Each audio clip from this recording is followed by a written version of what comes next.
Olá, pessoal, tudo bem com vocês? Boa noite a todos, que vocês sejam todos muito bem-vindos ao canal Recuperação em Foco. Se você está chegando agora, entre lá no YouTube, acione o sininho e para que você consiga receber todas as nossas notificações das nossas atividades. Então, você que está aí, já nos acompanha, seja bem-vindo novamente. Vamos assistir uma vinheta antes da gente começar o nosso bate-papo e sejam mais uma vez todos muito bem-vindos.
Opa, agora em definitivo, obrigado a todos que estão aqui conosco. Hoje nós vamos falar sobre um assunto polêmico, importante e necessário, né? Mas eu sou Jairo Teles, idealizador dessa ideia, né, desse projeto, e hoje eu trago aqui esse casal muito legal que eu tenho conhecido na rede social. Não podemos dar um abraço ainda porque a gente está um pouco longe, mas aqui vai o meu abraço a vocês aí, Vitor Gatti e Paula Davi. Eu acho que você, Paula, precisa apresentar a primeira aí, as damas. Fica à vontade, viu? Tudo bem, Jairo? Boa noite. Eu me chamo Paula. Estamos aí na área da dependência química há 12 anos, né? Eu também sou uma adicta, né? Também tive um problema com droga. Hoje, graças a Deus, dia 18 de agosto, eu vou fazer 9 anos limpa. Mas precisei passar por alguns processinhos aí para poder chegar onde eu cheguei. Hoje eu quero chegar ainda, né? Legal, legal. Seja bem-vindo ao canal, que essa seja a primeira das nossas falas por aqui. Com certeza, já fazem parte da família do Recuperação em Foco. Seja bem-vinda. Obrigada, Jairo. Agora é você, meu querido. E aí, Jairo, boa noite. Beleza, meu irmão? Um abraço para você também aí. Tamo junto. E tenho certeza que não vai faltar a oportunidade da gente se encontrar aí, tomar um café, dar um abraço, né? Bom, eu sou o Vitor Gatti, né? Tô há algum tempo aí também na área da dependência química, né? Entrei de uma forma, acho que um tanto inusitada, né? A galera é acostumada mais com o adicto em recuperação que ingressa no trampo. Eu entrei porque tenho na minha família o problema e fomos muito bem atendidos por uma comunidade terapêutica e acabei me apaixonando aí pelo trabalho e me sentindo meio que na obrigação de continuar isso daí, dar uma sequência, até por forma de gratidão também, né? Muito bom, muito bom. Gratidão é tudo. É uma forma indireta, talvez, de aceitarmos aí toda a necessidade da intervenção, que hoje a demanda é grande, né? Sim, sim. Então, que vocês sejam bem-vindos ao canal, né? Vou colocar na tela aqui, gente, o nosso tema que a gente vai discutir, né? Tratamento involuntário, mitos e verdades. E aí eu coloquei algo muito, eu diria, um pouco proposital, né? Será que existe tratamento involuntário mesmo? Ou a frase ideal seria internação, psiquiátrica involuntária. Vocês querem falar um pouquinho sobre isso aí? Bom, vamos lá, Jairo. No meu ponto de vista, né? Não existe tratamento involuntário, né? Existe a intervenção involuntária, né? E aí, a partir do momento que o acolhido ele é embarcado numa ambulância de remoção, porque o tratamento ele começa ali já, né? Não começa dentro da unidade, né? Então, ele é embarcado dentro de uma ambulância para ser encaminhado a um centro de tratamento e ele vai chegar a esse centro de tratamento e eu acho que o grande X da questão é a gente mudar a forma que essa intervenção foi feita, porque ela foi feita involuntária, né? Mas se o paciente ficar 6 meses, 1 ano, 10 anos na clínica involuntário, não tem tratamento para ele, né?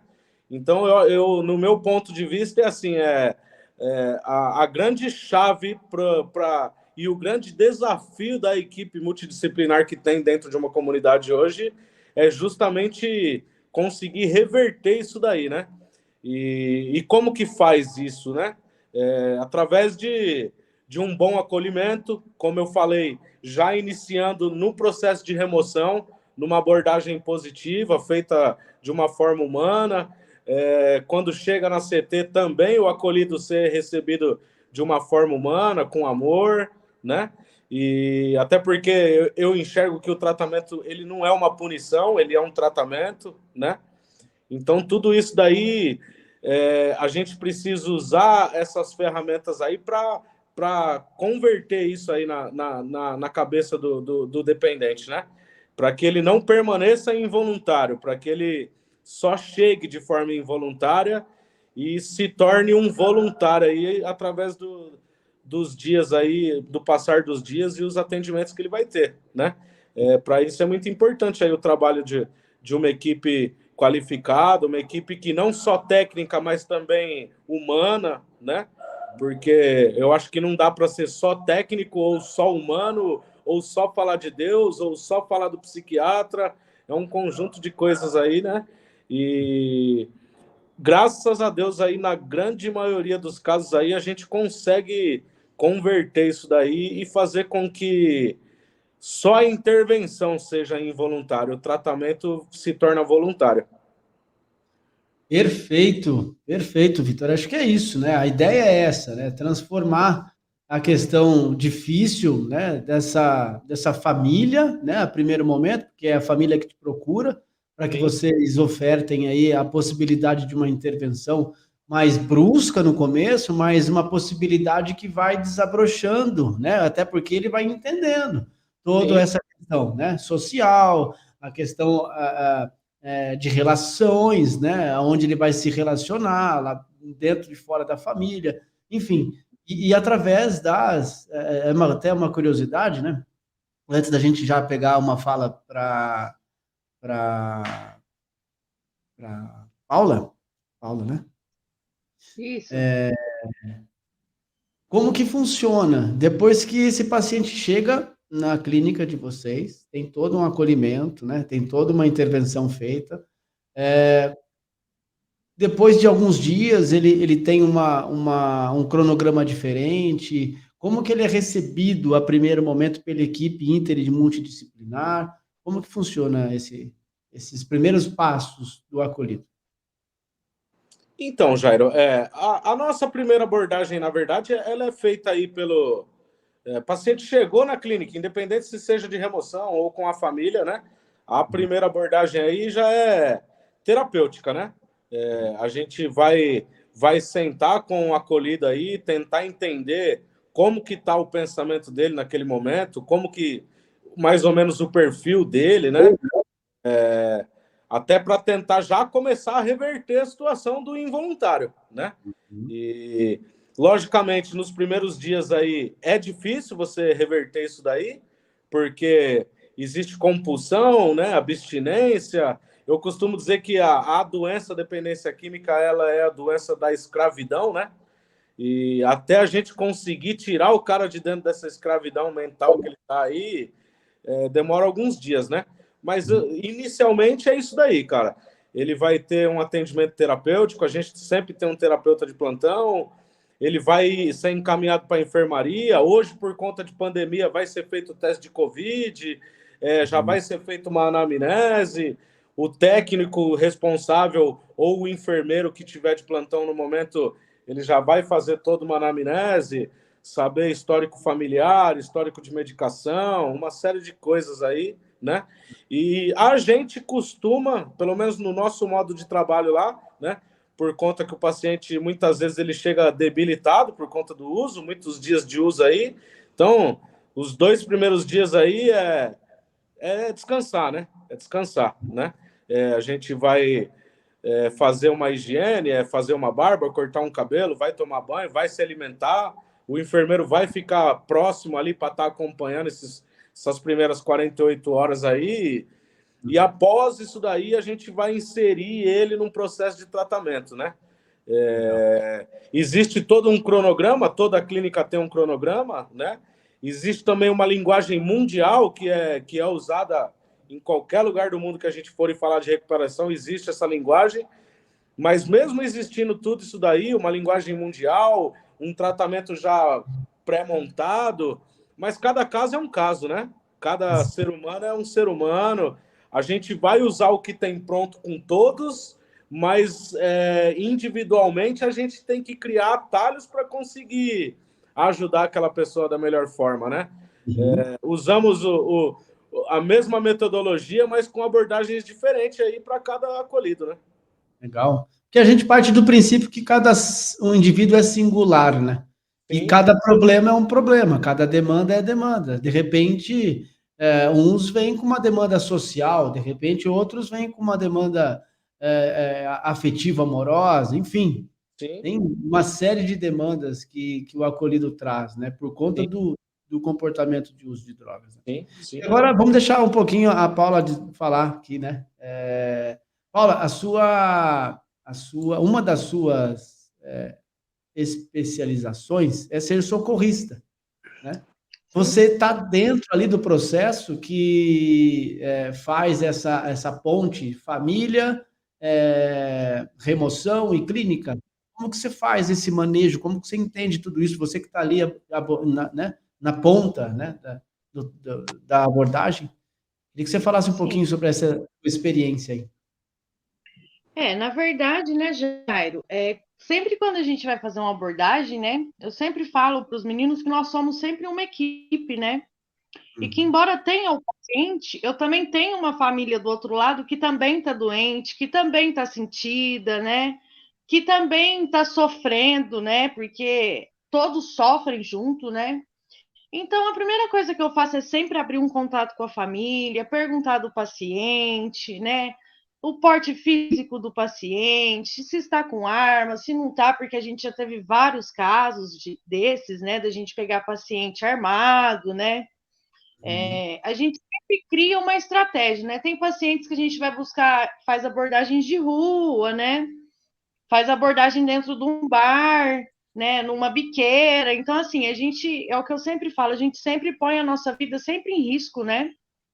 E eu sempre digo, tanto para o pessoal da minha equipe, né, tanto para a família, que assim, o que eu puder fazer para ajudar, para estar perto, para estar próximo, né, eu vou fazer, né?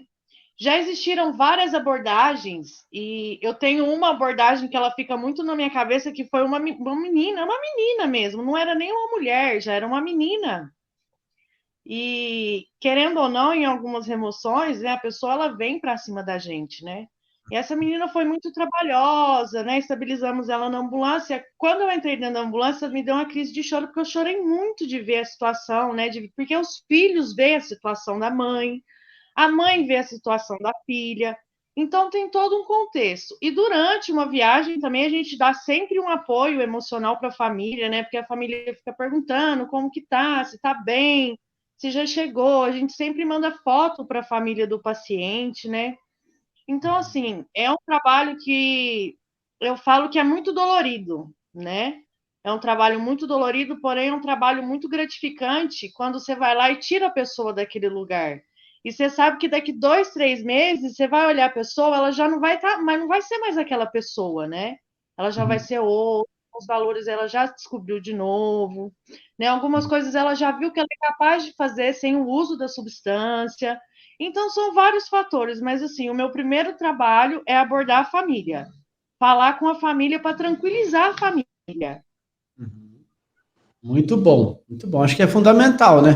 Pessoas como você que estão na ponta, deixar a família garantida que esse procedimento vai dar certo, que vão chegar na clínica e o negócio vai acontecer de maneira positiva e terapêutica. E aí vem a primeira polêmica que a gente... Acho que Várias existem, né?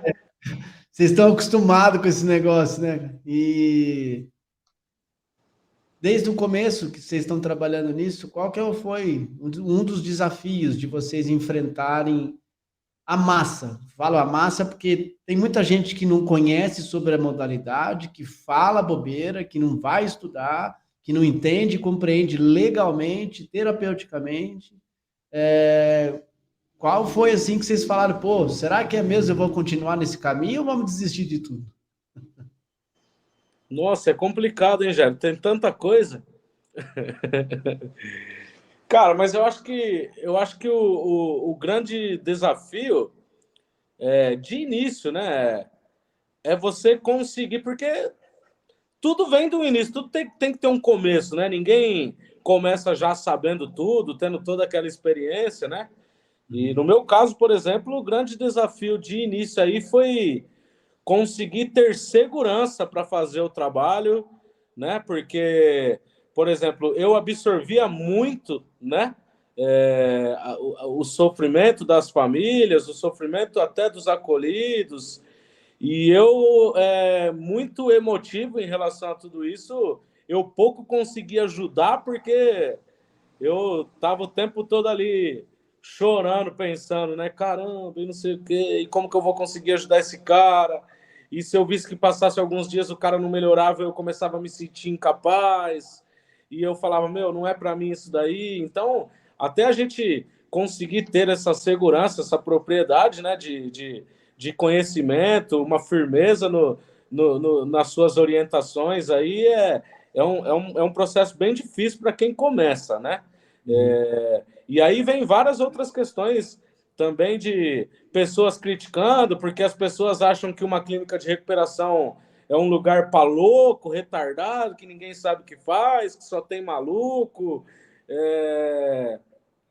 Ixi, tantas outras coisas. Vem a questão de legalização, que é uma coisa que precisa ter, mas o processo de legalização ele é muito dolorido para a gente, instituição, porque é uma série de coisas que precisam ser feitas, aquilo ali te deixa de cabeça quente, aquilo ali às vezes te deixa até um pouco meio desacreditado, mas quando você começa a entender todo esse processo, você deslancha, na verdade, né? Eu enxergo dessa forma, né? Porque não é simplesmente ali achar um local e pôr uns pitbull lá dentro para cuidar do negócio e socar a gente para dentro. Não é isso, né? É muito mais complexo do que simplesmente fazer isso, né? A gente tem que ter segurança própria, né? A gente ter essa propriedade, a gente precisa estar legalizado, andar de acordo com as normas, a gente precisa ter bons profissionais. Dentro disso tudo, os profissionais caminharem junto no mesmo propósito, porque se você pega um que não acredita na sua ideia, o trabalho já fica difícil, né? E eu, por exemplo, eu sou muito amor no negócio, né? Então, eu tenho uma dificuldade se eu ver até um monitor falando bravo com um paciente, né? Então, para mim me acostumar com tudo isso, desse processo de involuntário, foi difícil. Imagino. E assim, você tocou num ponto bacana, porque a Lei 10.216 de 2001, né, ela vem falando sobre onde dá o pontapé para essa modalidade de acolhimento, né? Sim. E aí, desde então, tá sendo assim, um assunto muito discutido e muito polêmico por conta das pessoas não saberem de fato do que se trata, de como que funciona toda essa questão aí. E aí, por que eu perguntei uma das suas dificuldades, né, dificuldades de vocês quanto instituição? Porque, vocês são bombardeados aí, né, até mesmo para as famílias, até, porque assim, o uso de drogas deixa a família totalmente tateando, né? Sabe aquela questão de andar sobre os ovos, né? Fica daquele jeitão. Por quê? Porque desconfigura o sujeito que está dentro da família. Assim, se tiver 2 integrantes, 3 integrantes da família que fazem o uso de drogas, muito mais desconfigurada a família vai ficar. Sim. E aí, vamos supor que esse fulano precisa de ter essa modalidade da intervenção, né? Que vocês trabalham. A família vai ser toda melindrosa para poder perguntar para vocês, desde da acomodação, desde a remoção, desde o tratamento, desde da equipe técnica que vocês fornecem para o acolhido. Então, assim, vocês são bombardeados nessa questão. E aí, né, eu faço uma pergunta assim, qual a vantagem que vocês veem hoje que essa modalidade traz para o tratamento do sujeito acometido por uso de substância? Qual, por exemplo, vocês trabalham na RDC 35, não sei, deve ser alguma coisa nesse sentido. 29? Isso. Por ser comunidade. Tem algumas outras clínicas que, por exemplo, o hospital de acolhimento é a RDC 50, daí tem toda uma adaptação, inclusive, do corpo de equipe também. Mas tem algumas clínicas da RDC 35 que falam sobre algumas questões, a lei ampara, mas, na verdade, quando é para o operacional e é para o campo, não acontece de uma forma dinâmica, né? E aí a RDC 29, que seria a comunidade terapêutica, onde você desenvolve todo um clima terapêutico para o sujeito, é bombardeada também. E aí eu pergunto, qual a vantagem que vocês verem hoje de vocês acompanhar esse paciente, ele vindo do involuntário e fazendo evolução para o voluntário? Como que vocês enxergam isso? Como que vocês capacitam a equipe de vocês para entender esse processo? Quer falar, Paulo? Na verdade, né? Pode falar. Eu me lembro quando eu entrei na área da dependência química, né? Inclusive o Irã me falou essa frase quando eu falei para ele da minha vontade de entrar na dependência química. Ele virou para mim e me disse uma frase que isso eu carrego comigo até hoje, tá? Que a área da dependência química é a área mais ingrata que existe. A área mais ingrata que existe. Porque é uma área que a gente não tem apoio, é uma área que realmente nós somos bombardeados, é uma área que nós somos criticados, né? É uma área que, assim, é bem complexa, ela é bem difícil. Se você não tem um profissional adequado para trabalhar ali dentro, você não consegue trabalhar, né?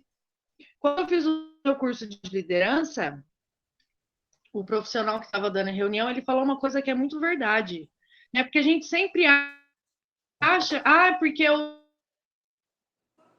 o pátio está desestabilizado. Não, o pátio não está desestabilizado. Parece que a conexão dela tá meio ruim. Vamos esperar ela voltar aqui. Se quiser pegar o gancho? Então, travou. e todo mundo Legal. se desestabiliza, né? Pode continuar, Paula. Na verdade, todo mundo se desestabiliza, né, Jairo? Essa é a verdade. Mas, assim, eu falo. Tá ruim. A coisa mais gratificante que você vê aqui, paciente que chegou debilitado, que chegou físico debilitado ainda, falido, né? Quando você vê aquela pessoa prosseguindo, a pessoa evoluindo, tendo uma evolução, eu acho que para mim é a coisa mais gratificante que existe dentro da área da dependência química. Perfeito, perfeito. E tem total sentido no que você está falando, Porque quando você lida com essa evolução pessoal, eu, por exemplo, como conselheiro de independência química, eu me coloco às vezes, isso, claro que eu não vou falar para o acolhido, mas a circunstância que aquele cara está vivendo, eu coloco na minha vida e tenho total identidade com essa questão terapêutica, dizendo, né? Mas você quer completar alguma coisa, Vitor? Sim, esse ponto foi muito importante aí, né, da Paula falar o que nos motiva aí, né, a estar insistindo na área aí e motivados a estar no trabalho, né? É a evolução, né, Jair? Não tem, isso daí não tem o que pague a gente, né? Desde a família até o acolhido, né? O que eu escuto muito, principalmente de famílias, o que eu escuto muito em términos de tratamento é o seguinte: Vitor, eu agradeço a Deus todos os dias na minha vida por ter aparecido você na minha vida, sua clínica.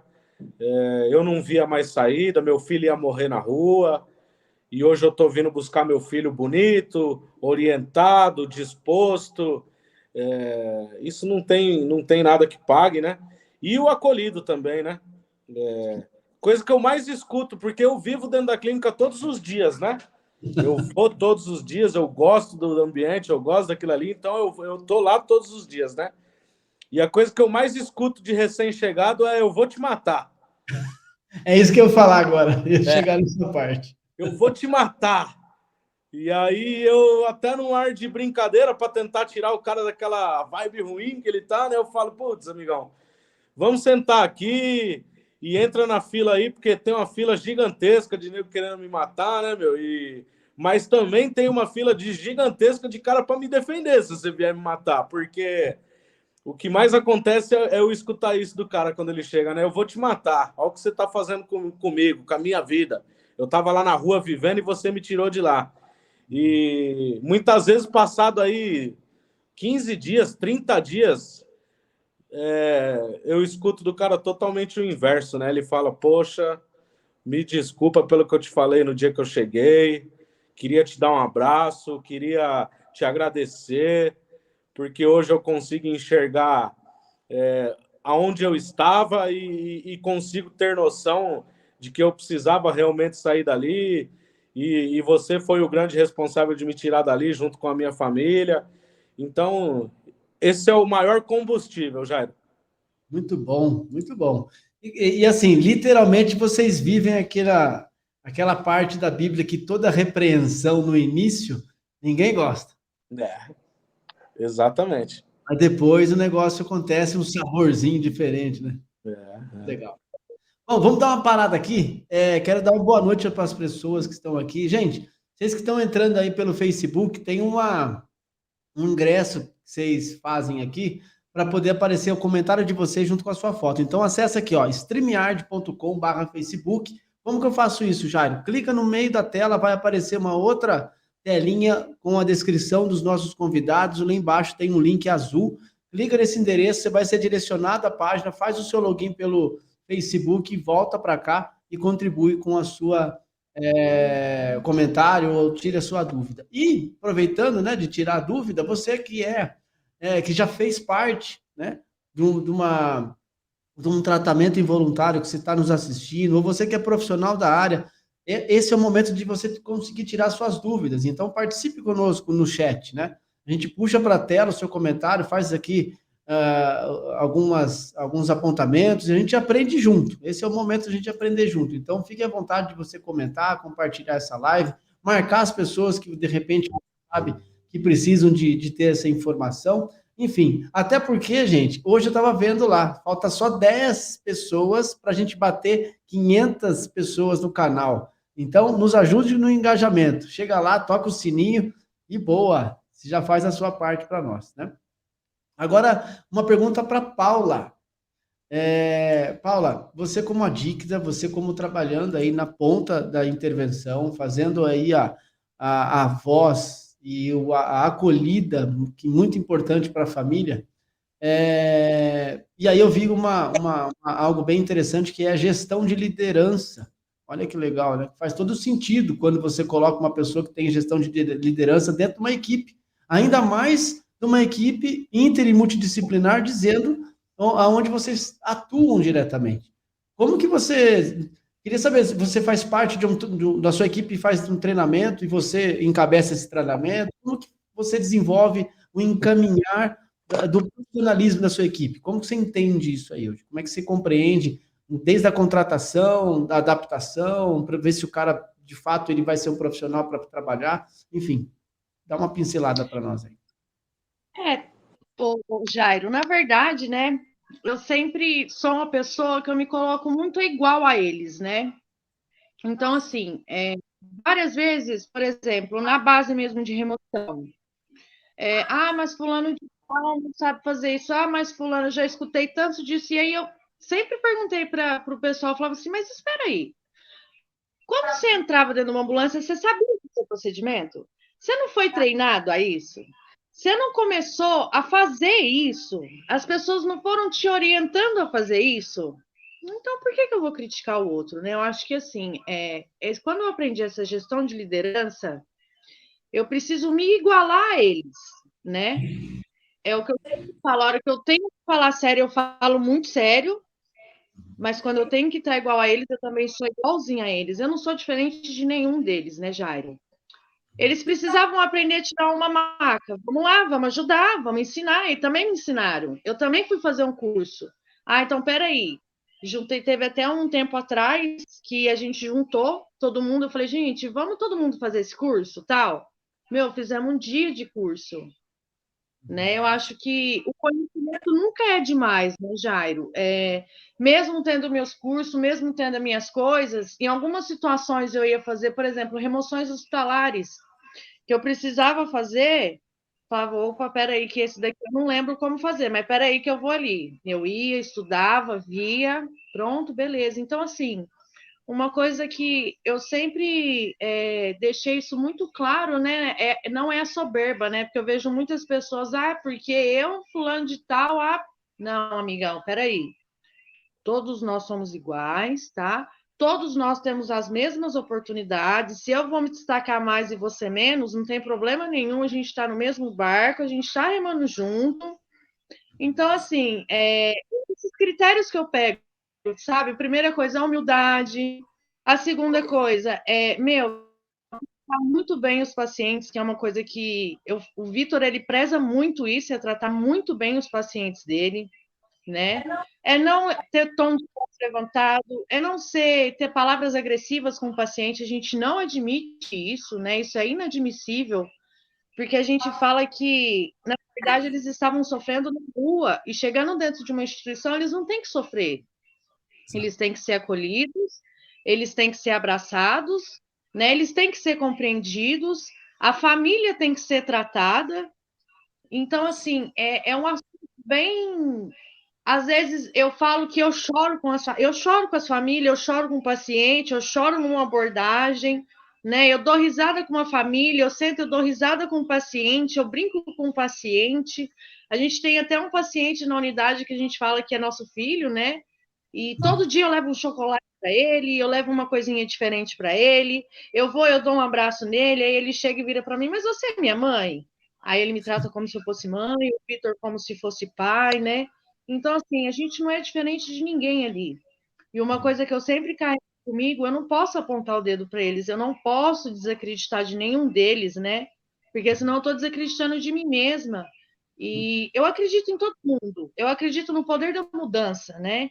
Então, todos os profissionais que temos conosco hoje são profissionais que têm a total responsabilidade, a total humanidade de tratar com as pessoas, com as famílias e com os profissionais, né? Então, a gente tem todo um contexto, né? Eu falo muito para o Vitor, eu vou na clínica, não falo que eu vou todo dia, que eu vou estar mentindo, mas toda semana eu vou lá. E eu sempre falo para ele que tem dia que eu entro lá e firo, isso aqui não é uma clínica, né? Aquilo ali não parece uma clínica, né? É um lugar muito espiritual, é um lugar que eu gosto de estar, que ele ama estar ali, aquilo ali é a vida dele todinha, né? Então, assim, são esses pontos, né, Jairo? Eu não sou melhor que ninguém, Eu sou igual a todo mundo, o que eu puder fazer para ajudar, eu vou fazer. Ou te atrapalhar, eu não vou. O que eu puder fazer para esticar meu braço, para te apoiar, te dar um ombro para você chorar, um ouvido para você falar, a gente sempre vai estar ali. Então, assim, os nossos profissionais, eles são treinados a isso, desde a remoção até entrar dentro da unidade. Porque todos os meninos da nossa base também fazem esse tratamento, de abordar a família, conversar com a família, passar uma segurança para a família, né? Então, assim, não vem só de mim, não vem só do Vitor, vem de todos isso, né? A gente passa isso para todo mundo. Muito legal, muito legal. Acho que por mais encontros desse, viu, galera? Que eu acho que é importante a gente abordar esse tema. Inclusive, a programação do Recuperação em Foco vai mudar em março. Eu estava falando com vocês nos bastidores, né? A gente vai trazer muita discussão de caso e alguns debates bem interessantes na programação, porque eu acho que é isso. Discussão de caso é onde eu tenho a liberdade de colocar o meu ponto de vista e aí lembrar que o meu ponto de vista não é só o certo, junta com o ponto de vista do outro e a gente forma uma ideia em prol das pessoas que precisam. Né? E aí, agora, chegou um momento bem interessante aqui, ó. Meu pai tá na live, deixa eu colocar aqui, né? Ele fez um comentário grande e aí eu vou me remeteu aqui, muita coisa. Né? Meu pai é esse, o Isaac. Benção, pai, tamo junto. Olha que ele coloca lá, Jair, primeiro perdoe por eu não saber como te ajudar naquela circunstância. Depois conte sua experiência de resgate, sequestro, foi mais ou menos isso, né? Eu estava, cara, eu estava no uso, todos os IVOs que tem aí por aí, que vocês já sabem, né? De cor e salteado. E aí, o que eu me lembro, né? Depois meu pai tá aí, ele pode colocar mais coisa no comentário, mas o que eu me lembro é que eu fui abordado e de uma maneira que precisa ser feita. Né? Não lembro, de fato, se teve amor e carinho, não lembro disso, eu estava tão anestesiado, mas eu lembro das condições que eu estava depois de alguns dias. Né? Mas, infelizmente, né, a terceira tradição não aconteceu. Não aconteceu. Meu real desejo de parar de usar não aconteceu. E aí eu voltei ao uso de drogas. Né? Então, depois, se você quiser colocar detalhe aí, pai, pode colocar. Mas eu me lembro dessa intervenção, assim, sabe? Porque foi necessário. Naquele momento foi necessário. E foi abrupto. Né? Foi uma questão, assim, que teve que tirar mesmo. Porque não tinha condição, Vitor, Paula, não tinha olhos mais para uma organização mental, uma organização social, relação, eu não tinha mais nada a não ser o recurso que eu tinha era ver cifrão em forma de pessoa e acabou. Era Sim. isso. E aí foi de fato necessário. Mas hoje eu entendo, né, que essa expressão dessa modalidade, né, e dessa questão da internação psiquiátrica involuntária é muito importante. Né? É como se fosse nós termos a possibilidade de ter abstinência total e falarmos um pouco sobre a questão do redução de danos. Cada um vai interpretar de maneira singular o que é bom. Até porque se o cara for adicto, se o cara for compulsivo na substância, e se ele tiver pelo menos uma ideia de o que é um e o que é outro, ele vai saber o que é bom para ele. Né? Sim. Redução de danos funciona. Para mim, Jairo, não funcionou. Tentei. Para mim, não funcionou. Outras pessoas podem chegar aqui amanhã e depois, eu sou fruto de redução de danos. E legal. Isso vale a pena. Né? Então, eu me lembro que foi nessa maneira. Assim. Dá? Hã? Dá até uma inveja se ver um que funciona no redução de danos. Não dá? É uma inveja. Né? Porque, pô, por que eu não consegui, cara? Tá doido? Eu queria estar no meio dessa porcentagem aí. Pois é, porque tudo que eu mais gostava é fazer isso, eu tive que parar de vez. Né? E aí, voltando um pouquinho para o nosso tema, né? Vou colocar de novo aqui. O que vocês falam sobre mitos e verdades? Né? A gente está quase 40 minutos de live, dá para a gente abordar mais umas 2 perguntinhas. O que é mito e o que é verdade? Quem quer falar do mito e quem quer falar a verdade? Você tem que tirar para o ímpar agora. Fala, Paulo, um pouco. Vixe. Então, Jairo, é assim, né? Muitas pessoas hoje, né, eu escuto muito isso, né? Por isso que a gente fala que a pessoa hoje, ela não é instruída, né? Ela não é informada, a população, né? Porque assim, né? Muitas vezes as pessoas já me falaram assim, mas Paula, ele vai usar camisa de força? Paula, ele vai ficar babando 24 horas? Paula, esses absurdos, né?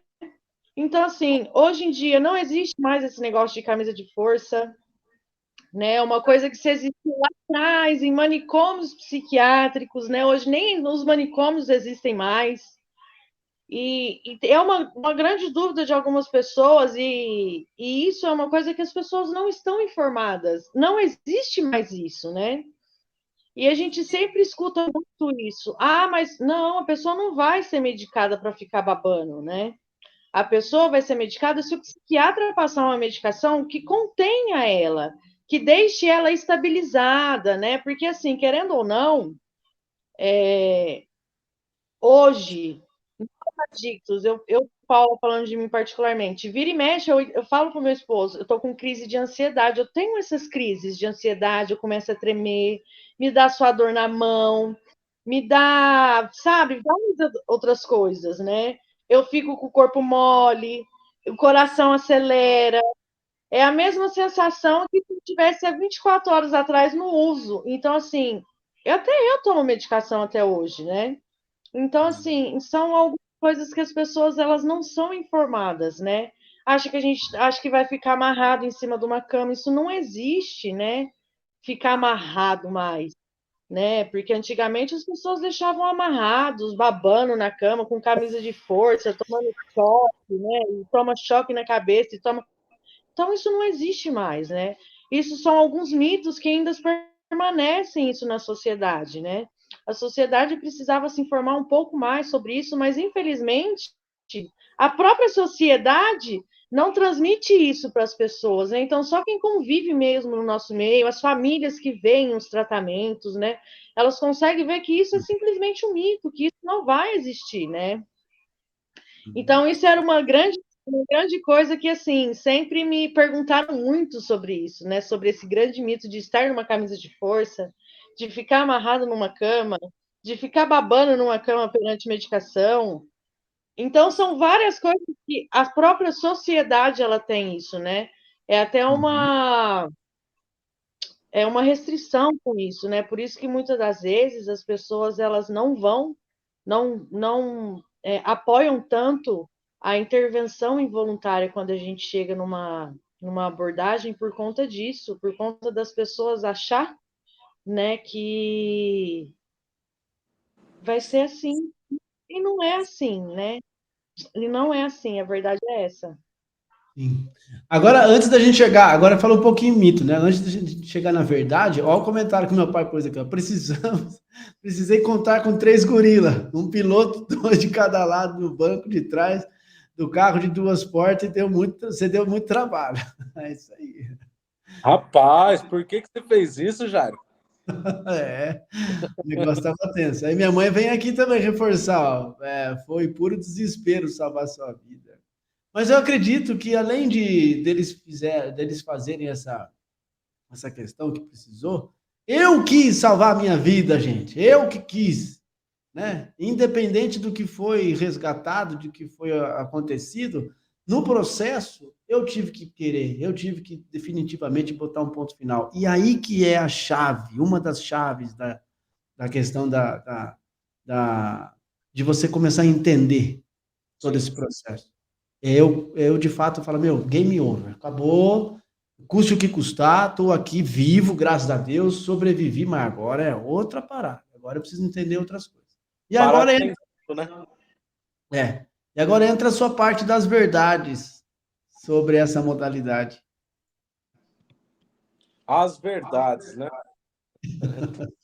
Na verdade, eu acho que é assim, Jairo, existe muito mito e muita verdade justamente por conta da falta de informação que a gente vem batendo nessa tecla aí, né?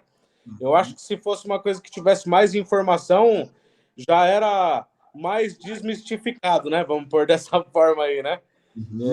Seria um pouco melhor, né? Então, eu acho que o grande problema é esse daí, entre os mitos e as verdades, né? É a falta de informação, é a falta de apoio, né? Como a gente falou no início, lá nos bastidores, a falta de braço para poder estar junto nessa pegada, né? Igual vai ter um congresso, precisava ter mais essas coisas, né?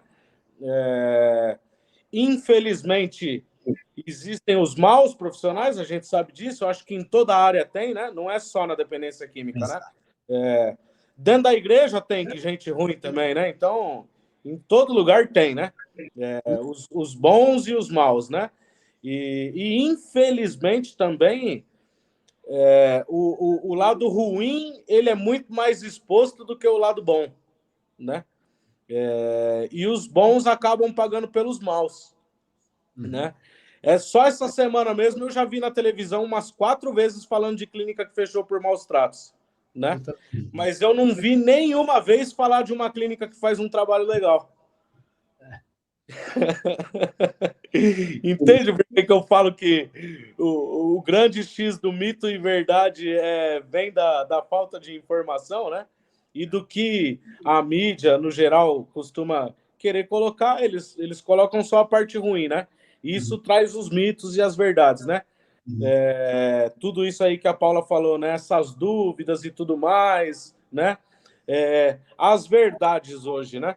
No meu ver, graças a Deus e graças a coisa tá caminhando para profissionalizar, esse tipo de coisa já não acontece mais, isso não existe mais, né? Vem melhorando bastante, tem muito a melhorar, mas vem melhorando bastante, né? Hoje, algumas coisas que são verdades aí, né? Isso não existe mais. Hoje a gente tem condição de ter mais contato, tanto principalmente com o familiar, né? Porque antigamente não tinha um contato, né? Ou o familiar ia lá visitar, ou mandava uma carta que demorava 15 dias para chegar no correio, né? E, hoje tem ligação por vídeo toda semana na unidade, hoje a família pode estar indo visitar, hoje o profissional atende a família até por vídeo também, se ela quiser, né? Então, muita coisa vem melhorando aí e começou a trazer as verdades, né? As coisas positivas para nós aí no dia a dia, né, Jair? Legal, legal, legal. E agora, ó, a gente está caminhando meio que para o final, tem algumas perguntinhas que eu queria deixar vocês à vontade para responder, ó. A Janaína, seja bem-vinda ao canal, nunca te vi aqui, não sei se você já nos assiste, sinaliza para a gente, mas se você for a primeira aqui, a primeira vez, seja bem-vinda. Aqui a gente fala bastante coisa sobre saúde mental, perspectiva de qualidade de vida, e aí ela fala assim, ó, boa noite a todos. Se tratando da internação involuntária, qual a dica que vocês dão para os familiares em questão da ligação e visita quando o familiar que está na clínica pede para tirá-la de lá? Olha que legal, porque isso existe vários pontos de apoio. E um deles é em questão de uma abstinência aí que está gritando, né? Mas eu vou deixar vocês responderem. Fique à vontade. Bom, vamos lá, eu vou começar a tentar ser breve para a Paula falar um pouco também. Janaína, primeiro ponto, né? A família se tratar também, né? Tem ótimos grupos, tem ótimos profissionais, até mesmo eu na minha unidade, a gente tem o costume de orientar famílias. O porquê que eu falo que a família também precisa desse tratamento? Não é só o dependente que precisa estar em tratamento, a família também. Vou chegar nessa questão que você colocou. Por que eu friso tanto que a família precisa se tratar? Eu não conheço ninguém que seja mais manipulador na face da Terra do que o dependente químico, né? Ele pode estar lá comendo picanha, sendo bem tratado, fazendo tudo que ele gosta de fazer. Mas por ele estar sendo contrariado, ele vai falar para a família dele: a comida é ruim, eu tomo banho gelado, os caras me batem, me tiram daqui, eu sou um coitado. e se a família não estiver se cuidando, vai cair na manipulação. Mas também um outro ponto muito importante. Eu acho que a família, quando ela toma a decisão de internar o parente dela, o ente querido dela, ela não pode única e exclusivamente assim, ó, só do nada ligar para alguém e falar, ó, busca aqui, interna e põe lá na clínica lá. Família, corre atrás. Se conseguir visitar a unidade, visita a unidade. Exija conversar com os profissionais. Conheça o local que seu parente vai vir para se tratar. Isso é o que eu posso dar de melhor aí de informação para a família, né? Para tirar essa dúvida da cabeça dela aí. Para quando ela conhecer o trabalho de perto, no momento que ele vir manipular, ela sabe o que é mentira e o que é verdade. Muito bom, muito bom. E vamos colocar uma outra aqui agora. Primeiro é dar uma boa noite aqui pro Aldo. Não sei de onde ele veio. Aldo, obrigado por você estar aqui conosco. Você está aqui, o assunto te chamou atenção e era para você estar aqui. Espero que a gente esteja te ajudando aí nas informações. Permaneça no canal, acione o sininho aí também. E aí vem o Davi, ó. Sou fruto deste formato de tratamento, independência química. Gratidão pelo Vitor Gatti e a CT Ribeirão Pires, de verdade. Olha aí, ó. Essa é uma das verdades, que não é mito. O cara tá aí, velho. O cara passou e tá aí para agradecer. Né? Não é só para agradecer vocês, agradecer ao universo, Deus, que colocou a oportunidade para ele se tratar e tá aí. Essa é a verdade. Né? E aqui, ó, o Ari também fala assim: nós temos que tratar com respeito porque são filhos de alguém. Olha só, o pai de alguém ou o amor de quem? Quer falar? Agora é você. Essa parte mais sentimental vou deixar para pau. Eu já tô quase chorando com lágrima nos olhos, você acredita? Na verdade, assim, né, Jairo? Eu sempre falei muito. Eu trabalhei durante um tempo numa clínica feminina e era onde sempre mexia comigo, né? Que eu sempre lembrava de lá de trás. E quando as pessoas falam tanto da intervenção involuntária, de clínicas involuntárias, né?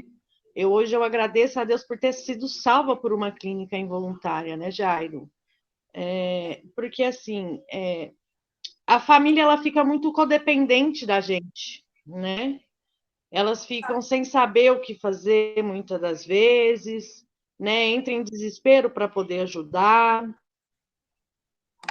e acabam sofrendo junto com a gente. Essa é a verdade, né? Ela sente a dor da gente. E a única coisa, eu vou falar que a única coisa que eu buscava na vida era ser feliz, mais nada, né? E o amor incondicional da minha família, do meu pai, da minha mãe, né? Na minha última internação, eu já tinha um filho de 8 meses, né? Que é o meu. Não tenho o que falar, né? Então, assim, o amor, a decisão, né? Que a gente sempre fala que tem uma partezinha lá no livro azul que a palavra decisão implica ação, né? Meu, decide, para. Existe uma vida após tudo isso, né? Minha família hoje vive tranquila, o meu pai vive tranquilo. Esses dias a gente até brincou com meu pai que a gente está marcando de ver meu pai, e meu pai viajando, fazendo as coisas, trabalhando. Eu falei, poxa, daqui uns dias o povo vai pensar que eu estou deserdada, né? Mas, assim, hoje eu consigo ver que o meu pai, ele está tranquilo, né? A minha mãe, ela está tranquila, né? A minha família, ela está tranquila, né? Então, assim, o amor que existe dentro da gente é muito grande. Então, assim, se ame, né? Se dê valor, que, meu, é uma vida que eu vou te falar, hoje, eu não troco meu pior dia em recuperação pelo meu melhor dia limpa, em uso. Não tem, assim, estrutura. Eu falo pro Vitor, Vitor, como que a pessoa... quando as pessoas que a gente, do nosso ciclo, recai uma, recai duas, recai três, recai 20, 30...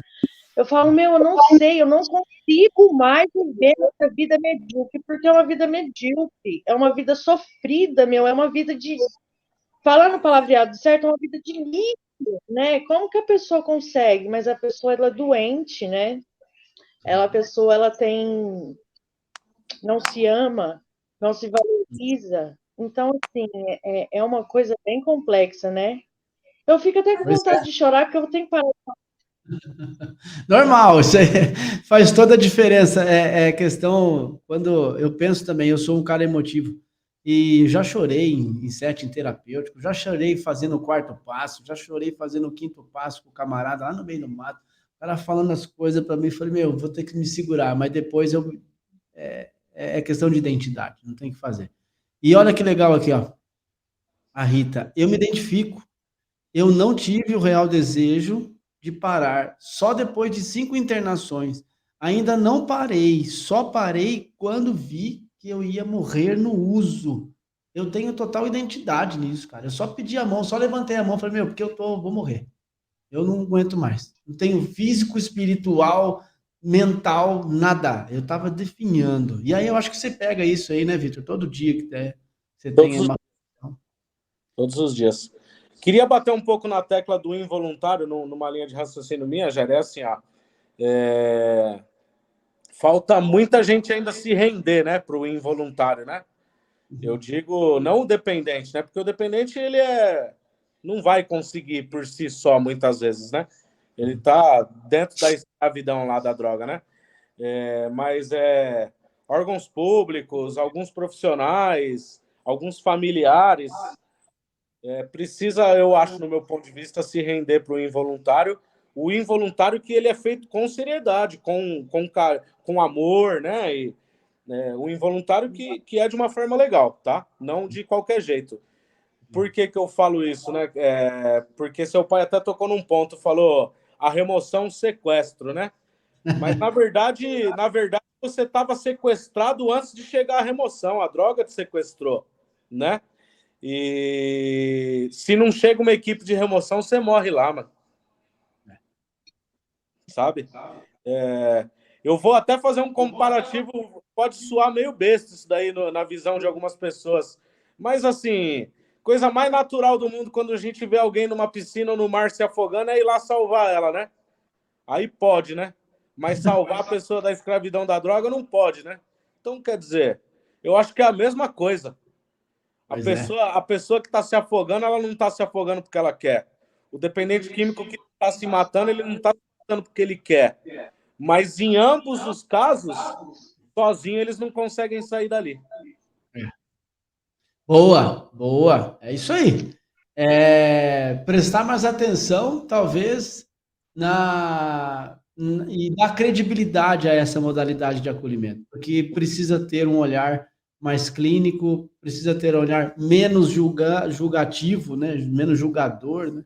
Sim, E mais ativo no sentido de prestar mais atenção mesmo, que o resultado está aí. Tem gente aqui, ó, no sim, chat falando que o resultado está aí. sim. A Miriam está dizendo assim, ó, parabéns, Paula, por sua história de superação e hoje trabalhando em prol daqueles que necessitam de ajuda. Linda história de superação. É isso.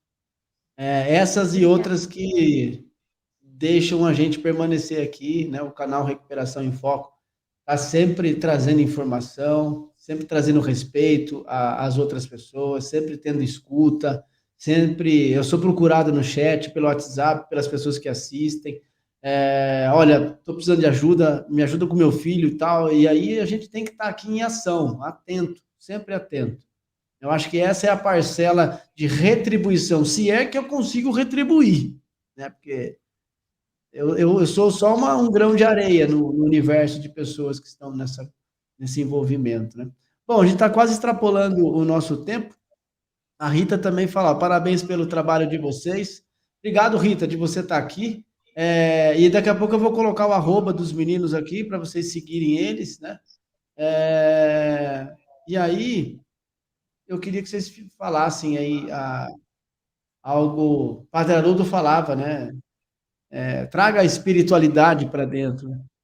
E aí, queria que vocês falassem uma mensagem de força, fé e esperança para as famílias que estão em desespero nesse momento, pós-carnaval, que estão tudo desesperado, que o filho não apareceu ainda, está tudo doido. Queria que vocês falassem. E aí vocês aproveitarem e fazer as considerações finais de vocês. No meu ver, já a mensagem de esperança aí primeiramente, nunca, em hipótese alguma, deixar de confiar tanto na recuperação e principalmente em Deus, né? Porque a gente fala muito, né, de profissionalizar e de ser humano, ter ótimos profissionais, mas na real mesmo, sem Deus não existe recuperação. Tem que ser no amor, tem que ser no acolhimento, né? E eu queria deixar isso para as famílias aí, né? Não desista, né? Vários dias vocês vão pensar, caramba, esse cara tá tirando a gente, é um safado, não para porque não quer. Mas não é, não desiste dele não, né? Procura ajuda, pesquisa, tem ótimos profissionais, né? E o mais importante aí, no meu ver, independente de religião, de nada, nada disso, né? Mas conversa com Jesus aí que ele, a luz vem. Legal, legal. Paula, sua vez. Ai, vamos lá. Na verdade, uma coisa que eu sempre falo para as pessoas que assim, enquanto há vida, né, há salvação, né? Tudo tem um tempo determinado, é o que fala lá em Eclesiásticos 3, né, que tudo tem um tempo determinado para debaixo dos céus, né? E eu enxergo o dependente químico como uma pedra preciosa, a joia mais preciosa que existe, né? Isso é bíblico, que os protegidos, a gente falou, protegidos do Papai do Céu são os bêbados, né? E as prostitutas. E o dependente químico, você pode ver que ele passa por tanta coisa, e não morre, né? Alguns se vão, mas outros ficam, né? São joias raras, né? São presentes de Deus, né? Eu falo que o nosso propósito aqui na Terra é muito grande. Nós somos muito abençoados e sempre acredite, né? Dá certo, funciona, né?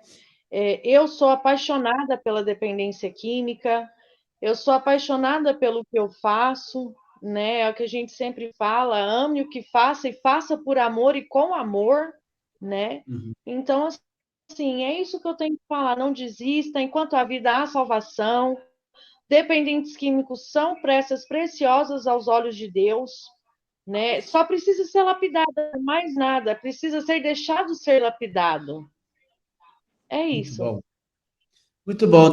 Você vai chorar mais um pouco agora, ó. Segura aí, ó. Na real, foi péssimo ser abordado e passar pelo processo do involuntário, porém gerou despertamento espiritual e tato com a minha doença. Transformação, transforma dia após dia o mover da recuperação na jornada.